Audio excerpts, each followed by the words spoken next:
I grew up in the northwest coast, was born in Burnie, then we moved to Ulverston, and then I hated school, no denying that. I struggled with school, so I did 2 years at high school, and I was allowed to leave unless I got a job. So I got a job in a little milk bar, and that was interesting. And then I ended up working in a carpet factory in East Devonport. It's now closed, but on a weaving machine, which was quite interesting. At this stage, I'm 16, going on 17, and I'd moved out of home with these two girls, and they would join the army. I thought, I might go and check this out. So at that stage, the train was running from the northwest coast down to Hobart. So I come down to Hobart, and I passed everything except my maths and English. So the guy said to me, "That's your downfall. Come back in a month's time, do some study."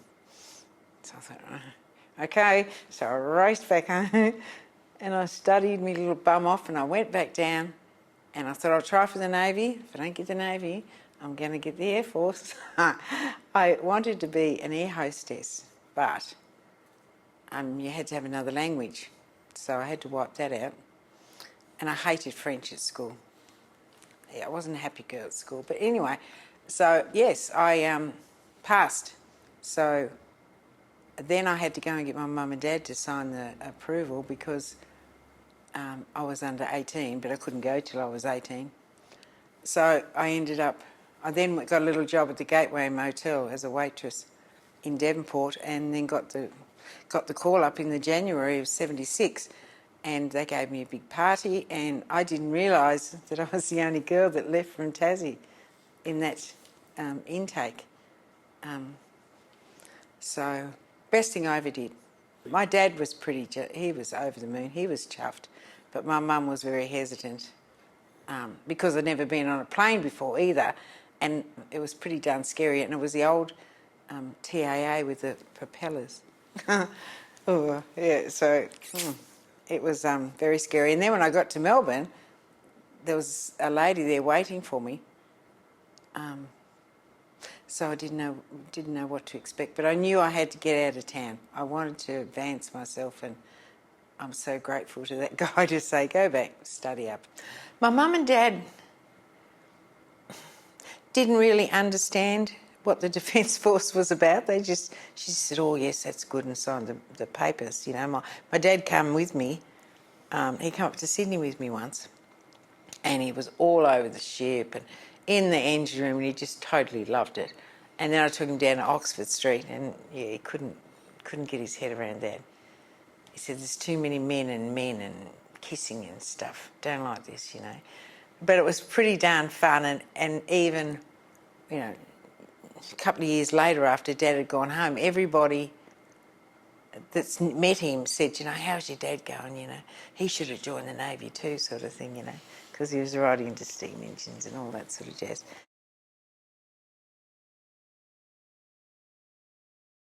For me, it was semi-easy because I had 6 sisters and 1 brother. My dad was quite firm with all of us, which is fine. I didn't suffer from it, but I had a, you know, pretty hard upbringing. Grow up, build a bridge and get over it, and get outside and do something. Don't ever say you're bored type of thing. And I was in a marching girl here in Tasmania for a long time. I had to organise lifts to my marching practice and things like that because Mum and Dad said you could have a hobby, but you have to earn the money and do the whole kit and caboodle. So that was learning how to march, learning how to do forms, put on big displays and things like that. So we had a lot of yelling and screaming at that stage too. So that wasn't a major problem for me. I was just super nervous when I went to Lonsdale because it was a huge 2-storey house, and I was in this room with 20 beds and just me, and this lady yelling at me at 10:30 to turn the lights off, and I thought it was very dark. So I was nervous then, but when all the other girls rocked up, they were the same, so it was good. The transition was pretty good, pretty easy actually.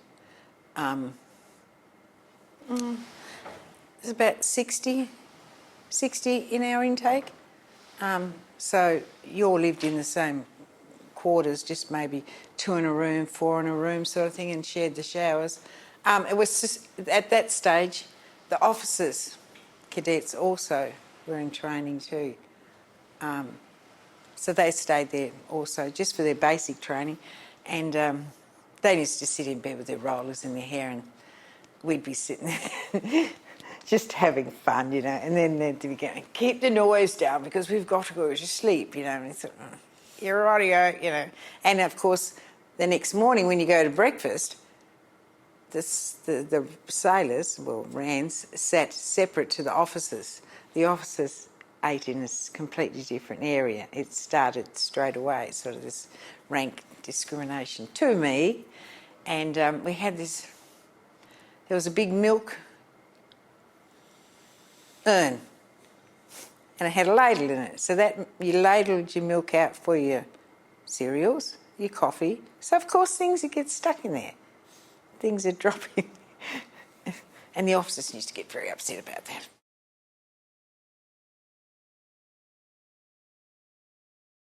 They required you to know a lot about the Navy and all the forces before you joined, i.e. where are these establishments, what kind of ships are there, what kind of submarines are there, what kind of aeroplanes. A little bit of an overview before you even went in. So the theory side of it, you had a bit of a knowledge anyway, but yeah, the yelling and screaming, you just... you didn't... When your head hit the pillow, you made sure you went to sleep because you were up early, really early, you know, about 6 o'clock. And that was to give you half an hour to have a shower, get dressed and be down for breakfast. And so that the night before, you might finish after tea, but you still had to get all your uniforms ready, and they had to be in a Pacific way in your wardrobe. Your bed had to be made a Pacific way. So when you start your day's work after you've had your breakfast, they come in and check. And if it's not good enough, it just gets chucked out and you have to redo it again.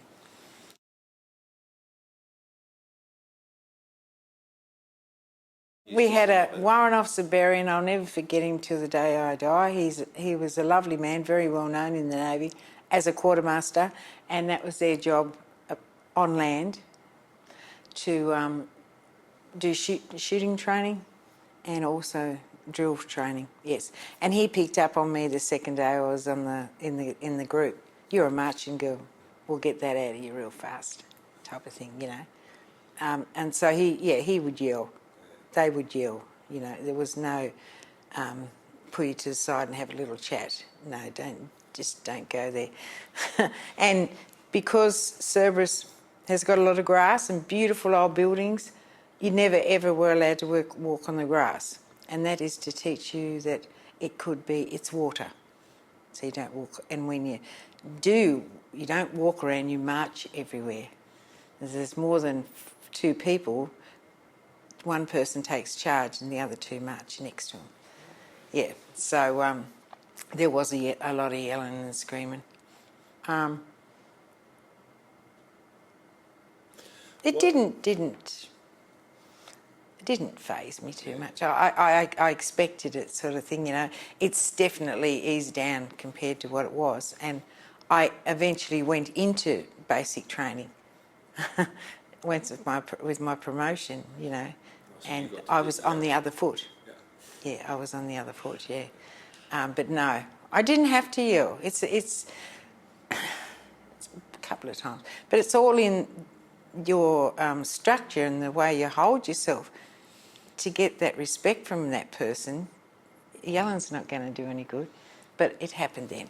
And at lunchtime, after we'd finished lunch, well, mornings we'd have to march to our destination. At lunchtime, we'd march back to our cabins, then we'd have to march back in and falling to go at lunchtime to go to other destinations. So you were always, yeah. And the QMGs were everywhere. They'd hide behind trees. And if you did get caught running, marching, walking on the grass, you got extra duties. Yeah.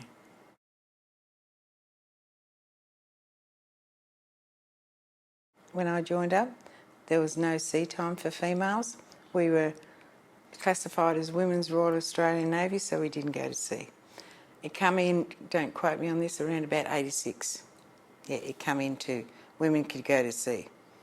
But in your basic training, you still did firearms, you still did firefighting, you still went in the gas chamber, you learn all about the ships and establishments, rank, all that type of thing, yeah. But I did go on a ship when I went to my basic training as a cook. So for the first 3 months, you're as a group of girls that are going to be anything that they want to be, maybe, and then you veer off into your different sections, whether it be a cook or a secretary or a communicator. They put you through the aptitude test when you go down to your recruiting centre when you want to join. And he said to me the second time when I went back, he says, they're requiring cooks at the moment, Maxine. That's all I can give you. And you'll be able to go in the January. So, yes, you're specifically picked before you even touch the ground, shall we say. But you can change once you get in there. Like there was an opportunity to be a coxswain, which is a naval policeman. You could change over to a PTI, physical training, photography. Once you'd done your basic, 2 years, and then you could go to those other branches. Then I did my cooking course. I always said that I wanted to be a cook, so I went straight over to do my basic cook training, which was at Cerberus. Yeah, and that was with men. There wasn't many females. There was 2 females in my class and 6 guys. And there was 4 different sections in the cookery school. So you'd march up there and do your basic cooking course and then march back home at the end of the day. And we wore white wraparound dresses. There was no such thing as women wearing pants. And yeah, you wrapped it around, it was like a smock and it had a big bow on the back of it. And white socks and black shoes. And then when it was cold, you could wear your red jacket, a black jacket with the red markings. That was your working jacket. So we'd have to march up to the cookery school and then march back after we'd finished our day. Yeah, so there was cold. It was cold. That was your basic training, your basic sources. Then you graduated to bakery. Then you graduated to butchery. They had a beautiful, fantastic butcher shop at Cerberus. And they also had a bakery.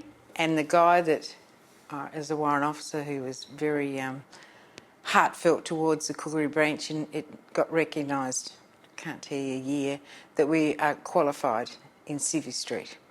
So, it makes it even better for the young ones to say, if I do my 6 years, whether it be at sea or on land, get the ticks and the flicks, and you're qualified in Civvy Street as a chef, which was a wonderful thing that he did for us.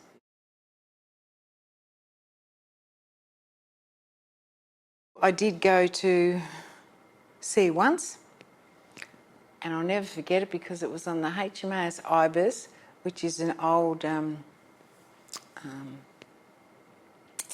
survey ship. They go out and find bombs. They've got this machine that goes under the water, yeah. Anyway, we're in cookery school, and they were allowed, and they asked for 2 volunteers because we'd go and cook for a barbecue for them. And me and my mate, who, my girlfriend, who I'm very good friends with still, she come from Adelaide. We went, yes, well, we'll do that. So we had to wear our black skirts and our white tops and our white socks and our black shoes and go out to the ship for the day. A minesweeper, that was the word I was thinking of.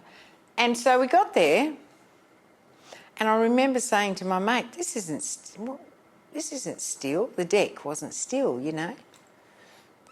And so we got a bit confused by that. And our boss, this petty officer, she said, just wait here, and we're standing on this wooden deck. Next thing, the portholes, yeah, they were, in the middle of the deck, hatches opened, and this old tin barbecue come up, like the ones you cut in half and weld the legs onto. And that was what the steel meant, steel deck barbecue. So we learnt this that day. So we went around the bay on the ship and had a great time. And the guys had shorts on and sandals, you know. There was none of this, be conscious of sun and, you know, all that sort of jazz. So that was an experience. And I years later, I met a friend and he said to me, I had pictures of this. I've still got photos of when we did that trip. And he went, I was on that ship, you know. I said, yeah, they were really conscious of you know, sun protection and all that then, weren't they? And said, no, Maxine, not at all, you know. Yeah. So they freaked out, the guys, you see, when we got there, because they said, oh, there's girls cooking today, you know. But the fact that it was a steel deck barbecue, we couldn't understand that. But we soon switched on.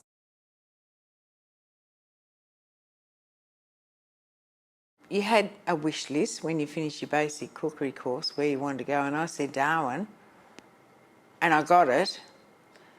So then they give you a week's notice type of thing, so you pack all your bags. And they didn't tell me. I knew it was hot, but they didn't tell me. You had to move in, draft in or post in uniform, and that was the only uniform I had. You've got a white dress, which was for summer, but they told me to wear, because it was winter in Victoria, wear this winter clothes. And I had black skirt on, black stockings. It was so hot. But anyway, my first one was Darwin. And they had a little cyclone buzz while I was there. They had the Tracy a few years before, so that was a bit scary. But I loved Darwin. I loved it to bits. Accommodation was shared with 3 other girls. No air conditioning in the cabins. Cockroaches, huge cockroaches and geckos. But I had fun there, and I was the only girl in the galley, and there were 6 guys. So that was interesting because I was the youngest. As soon as the meal finished, they went to the bar, which was right next door. So I learnt real fast.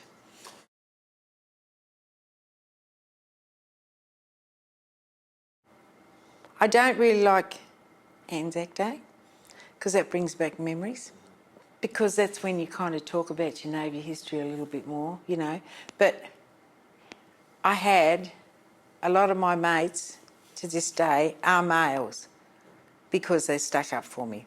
And my attitude was, when you finished, I learnt real fast to have that sort of attitude. Otherwise, because I noticed it with other girls, they'd giggle and carry on and go, oh, would you please stop it? You know, and I just... I'd yell out, you know, leave her alone, just get on with your work sort of thing, you know. I'm not going to go into details, but I did have some yucky times. Silly things they did to me. And in the end, they'd just go, oh, she's boring. You know, they didn't get a reaction from me. So then I'd have to say to the other girls, just don't react, you know. If they're going to pull your knickers down while you're stirring the big copper, which great big coppers they were in, and I was even on steps stirring, and they'd come along and try to pull your knickers down, you know. And I kicked this guy once. That's just one example. I kicked him like a mule, and he went down. And I stepped down. After I'd kicked him, he was lying on the deck, and I went straight into my boss. And not much got done about it. Because I've still got friends, of course, that are in the Defence Force. It's settled down a lot compared to what it was.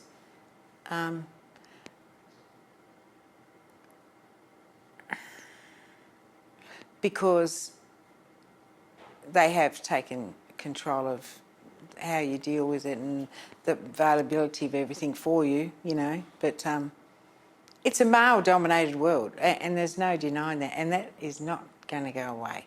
You know, if you don't put in your 110%, they'll ride it, you know. And I mean, even as I went up in promotion, I had a nasty experience, and I completely moved out of cookery branch, went right out of my zone, and was a housing inspector.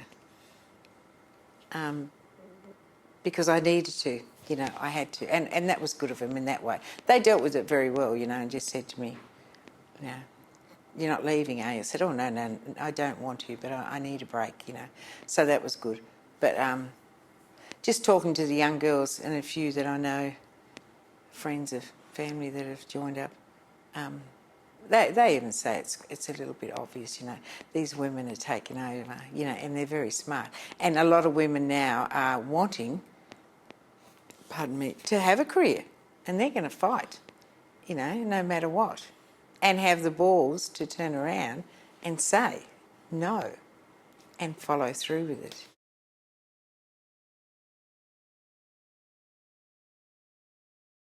I was a petty officer, so you've got your leading hand, and then you've got a petty officer who's oversees, say, a shift or whatever. And I'd been in the cookery school as a leading hand, the storeman. Then I went back as an instructor. Then I thought, I can't. At this stage too, I was out of branch. I was in the housing inspector. Loved it. I didn't like office work, but I'd every now and again, of course, I'd put my apron on and go out into the galley, and they'd all go, oh, here she comes, you know. And I'd just get in and play, help them, you know, because I needed to get out of the office. But then I thought to myself, well, I've been to instructor at the cookery school, and the instructor at cookery school, I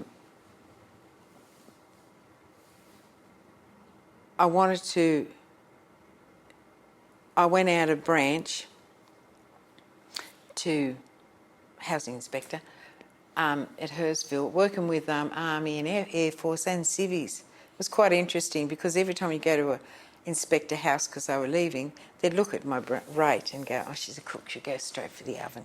You know, and I'd go straight to the oven just because. They'd say it, you know. I was right, well, rightio then, you know. And then I saw it, that they were looking for females to go to sea, and I thought, at this stage I'd gone through a nasty divorce, and I thought, why can't I? And the fact that how am I supposed to instruct or teach these young ones when I've never done it? I've got no idea, apart from my whoopie-doo one day, you know.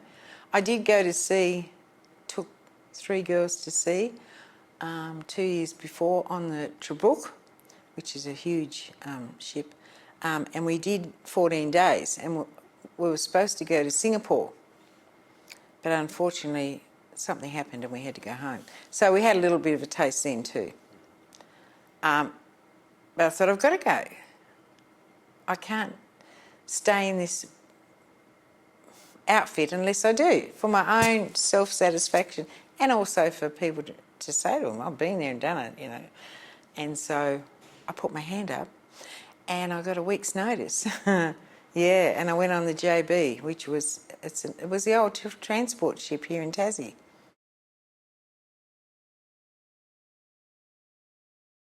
Somalia happened. So we had to go to, took 600 Army personnel. So the hull of the ship was packed with tanks, all the Army gear. So there was, we were feeding 180 normal staff on the ship, and then we ended up with all the Army too. So we went to Somalia, Mogadishu, dropped off all the Army. They were setting up hospitals and everything there. That was horrible. Yeah, that was horrible. We had garbage gobblers. You ever seen them in America? They're in your kitchen and they're a big machine, and you put you put all your leftovers in it, and it just crunches and groans, and it's gross.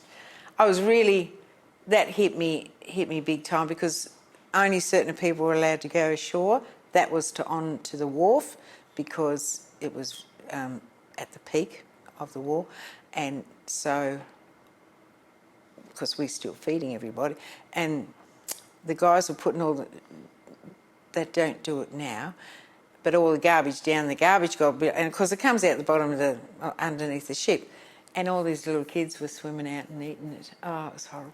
Oof, that was just devo. But we had to dispose of it, and they were hungry, horrible, yeah.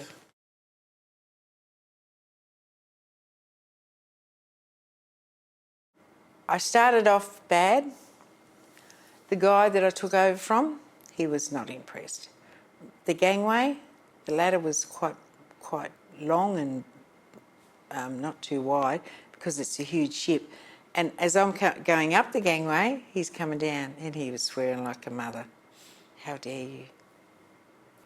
What are they doing? Letting a female take over from mine. You won't succeed. You want this. You want that. And they just put my blinkers on and kept walking. I had a cabin of my own, which was good. I had a little office of my own, because, it was an old accommodation ship. So in that regard, it was good. But the mess where we drank, if we wanted to, that was 20 guys and just me. They were wonderful. I've got two sea daddies, which is really lovely. And it's strange because they were submariners, some of them, and I hadn't met Bob by that stage. And when we finally caught up again, nearly 10 years later, they said, "Maxine, what are you doing hanging around with him?" And I said, "I married him." So it was interesting. But it was hard, because I was the only female, and the guys in the mess who drank, we had beers and movies and stuff. They were lovely. They looked after me. They didn't have to, but I knew they were there if I needed them. And I did a few times, because there was female officers, and as they do, just go and see your PO, just put it down the line, sort of thing, So apart from running the galley, I also had to look after all these females, and there was about 20 of them. And then I also said to the lead hands, so I had to have words with them and just say, whoa, we're here, let's make it happen. It's going to happen. It's happening, and it's not going to stop, but make it easy, because there'll be reviews, there'll be reports that are done on this to make sure that it can happen. Women can go to sea permanently, sort of thing, So I didn't like that, but I had to do it. So my first taste wasn't pleasant. But once I was on there, you work hard as a cook. There was 9 of us. Yeah, so you had shift work.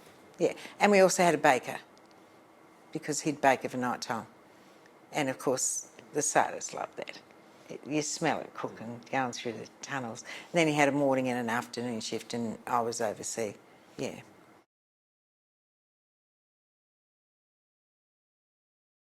We took the army over there, dropped them off, dropped all the equipment and everything off, and then come back, and then went back and took another group of people. The first time we went there, it was pretty feisty, because there was a lot of firing, and you could see it in the background, the smoke and all. It was just sand. It was white brick buildings, but they were all destroyed. So the next time we went back, because the Tobruk went over also, HMAS Tobruk, which is also a transport ship. Yeah, I knew that had gone. So they stayed, but they stayed in Mombasa. They didn't come back. So we come back and took some more gear over, and we were allowed to go ashore only on the wharf in Mogadishu, and that was where the hospital was. And we were armed. when you're walking around, understandably. Anyway, so we went for a walk around, and there was, at the main gate, there was military police from America, and they had to check everybody. And the machinery and the machetes and all the harmful equipment that these Mogadishus were bringing onto the wharf, it was taken off them, of course, before they could come onto the wharf.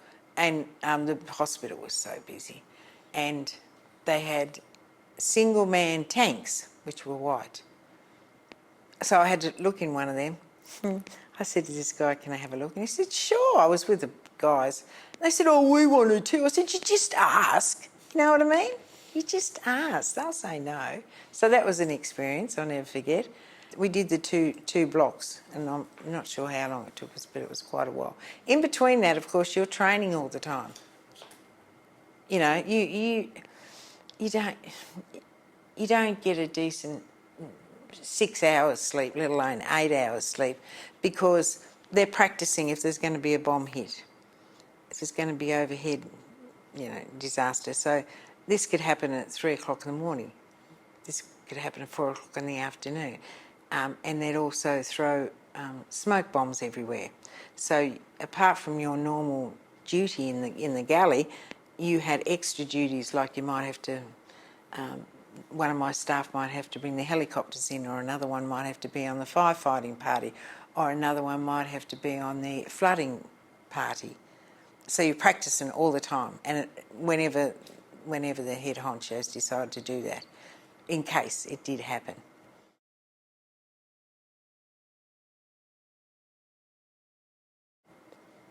I wasn't allowed ashore. My staff weren't allowed ashore. Only certain people were allowed ashore, of course. You've got the BM's bosun mates who look after all the ropes, all the firearms and all that. Of course, they have to be going around checking to make sure the ship's stable, and when all the transport's being driven off and all this sort of jazz. So as far as my department goes, more so supply department, we supplied food for the guys on the wharf, of course, and that were working on the ship. And it was scary because you could go on the uppers around the ship, of course. You could see smoke, and you could hear the guns. You could smell the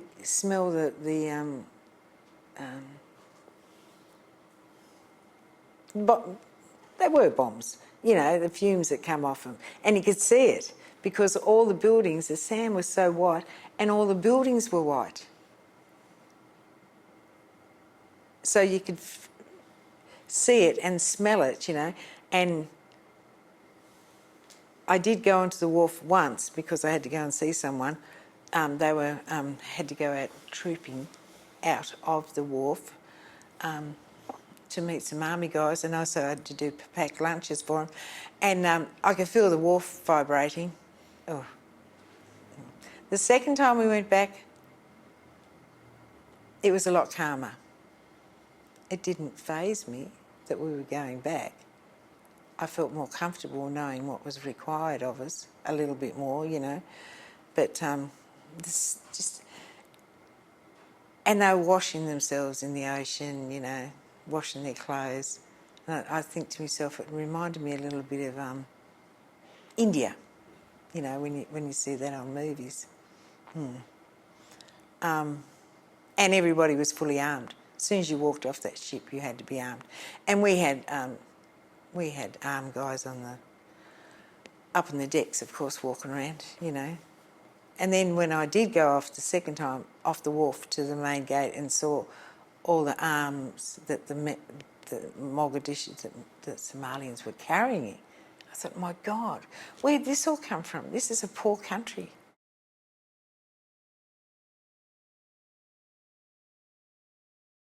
We ended up meeting the Tobruk in Singapore after the second trip, because they stayed in Mogadishu.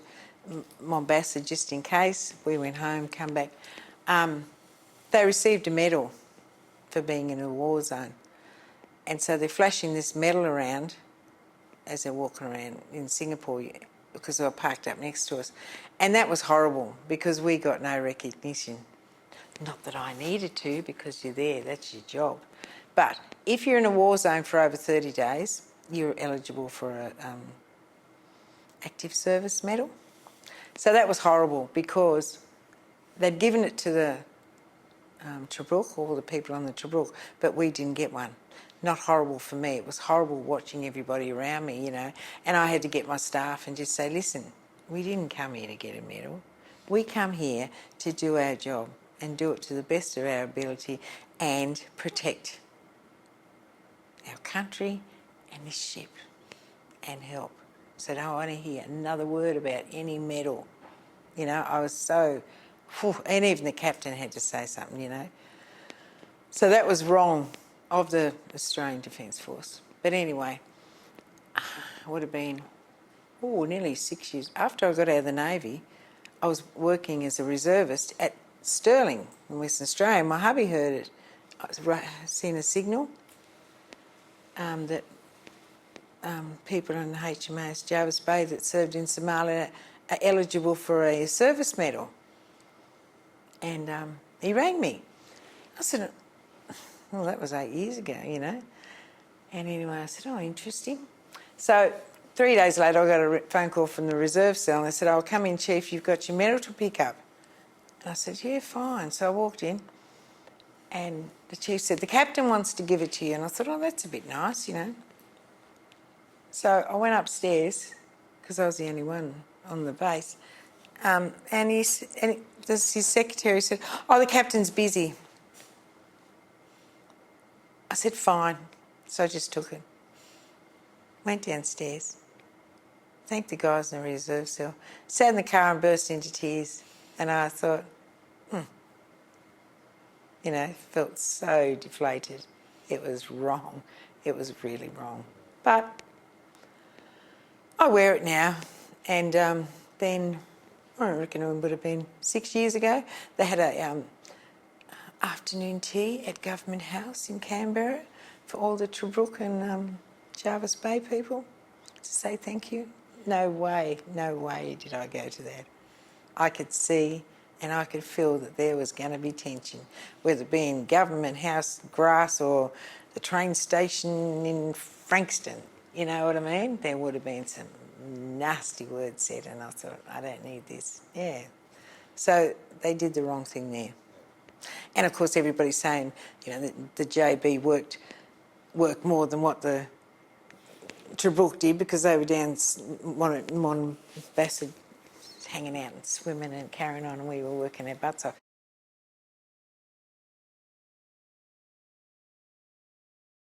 The first time we went, we had 600, yeah. They were super anxious. And of course they're sitting around because everybody else on the ship's doing their job. They were sitting around waiting, to get there. We did go to, which was an absolute boost for the whole ship. We stopped in at Diego Garcia. Have you ever heard of that place? Yeah. Oh my word. It is paradise in the middle of the ocean. We were gobsmacked because a big ship comes in and there's this little boat tied up at the wharf, and it was like Macau's Navy, one of those type of boats. And we're all going, where's the rest of it? Where is the rest of it? And the Air Force base is in the middle of this island. You wouldn't even know it was there. But that was when the Americans and the Pommies were working on Diego Garcia. And they had bowling alleys and PX stores where you can buy anything and everything. The Americans really look after their defence. Beautiful seafood. Oh my God. That was a real good break, because everybody's saying, where's Diego Garcia? And a lot of maps you can't, it's not even marked, you know. And then to realise that there's a massive, spooky Air Force base there. So that was a good break. So they were getting bored, and having that little break in between definitely helped. But yeah, they were getting agitated and bored, you know. And it's, of course, every now and again, because I smoke, and that's whether it's the Navy's fault or not, but I haven't stopped. That's my time out zone. And so you'd go up in the uppers and have a smoke, and they'd be sitting around there, oh, so bored. I said, well, listen here, how about it? Bag of potatoes and a bag of onions, let's see how quick you can do them for us.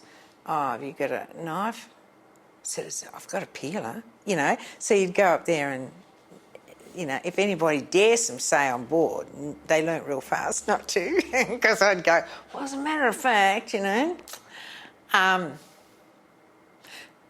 So then we got to Diego, and I think it was at least 3 or 4 days before we got to Mogadishu. Then they did their thing. They'd come on board each night to sleep. Nothing was ever spoken, as in, what did you do? Why are you there? Which I expected. I wanted to ask, there's no denying that, but we didn't. Nothing ever spoken about it, which I can understand why, because I was a bit hesitant when I saw this power that they had just at the gangway, let alone going out of the wharf where the government had charge of. So, and when we went back the second time, different group of guys. You know, there's a few, the senior officers were the same. And they said, yes, we've had to come back, Maxine, because we know what to expect. And we've got contacts there. But the rest of the army as such were new, you know, so... but they still had to play the game. They had to know where their leaving ship was, what had happened if we had. They had to be involved in all the exercises.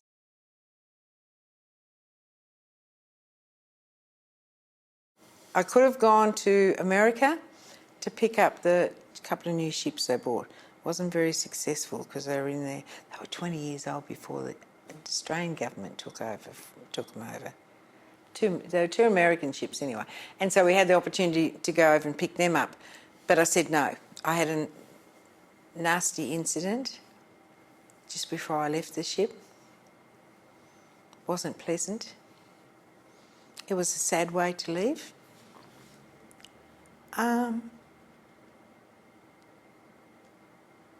There was a discrimination.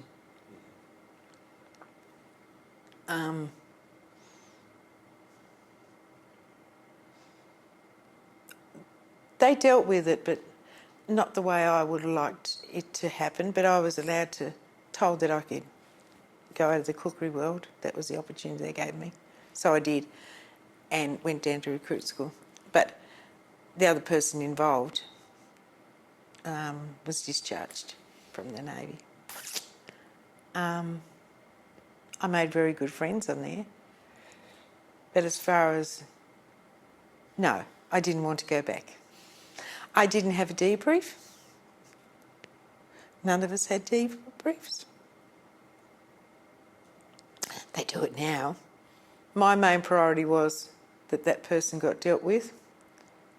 And they did as much as it could be, because there was nothing much else they could do, just instant dismissal from the Navy. I was offered anything I wanted. I wanted to stay because my promotion was going good. And in myself, I had to prove that I could do something, you know, with myself. And so that's when I went to recruit school, and I loved it to bits. Loved it to bits. And I met my husband. But I didn't have the inclination to go back, which was sad, I suppose. If they... 5 years after the incident, I guess if they had asked me, I probably would have gone back.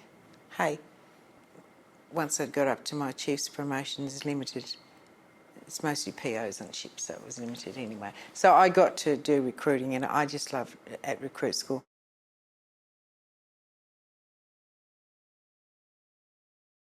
I had no idea what I wanted to do when I got out, but I needed to move on.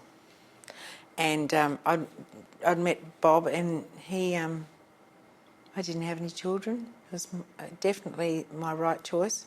I'd seen too much in the Navy that I just went, No, not while I'm here. When I met Bob, I was 40, so I would have had a couple with him, but it was too late then, and okay with that. I have lots of little people around me anyway.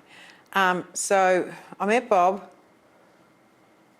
and of course we were working in the same department. I was his boss, but so we both had motorbikes, and he'd ride in to work with me, but nobody was any the wiser that we were an item, because it would have caused a lot of discrepancy, even then, 20 years down the track. So we played the game. A few people knew, but it was all hush-hush. So he asked me if I wanted to go to Perth and see this was an opportunity. He asked me if I wanted to go to Perth and meet his family, his kids, and ride their bikes. And I owned my own house, owned my car, I owned everything. And I thought, do I or do I not?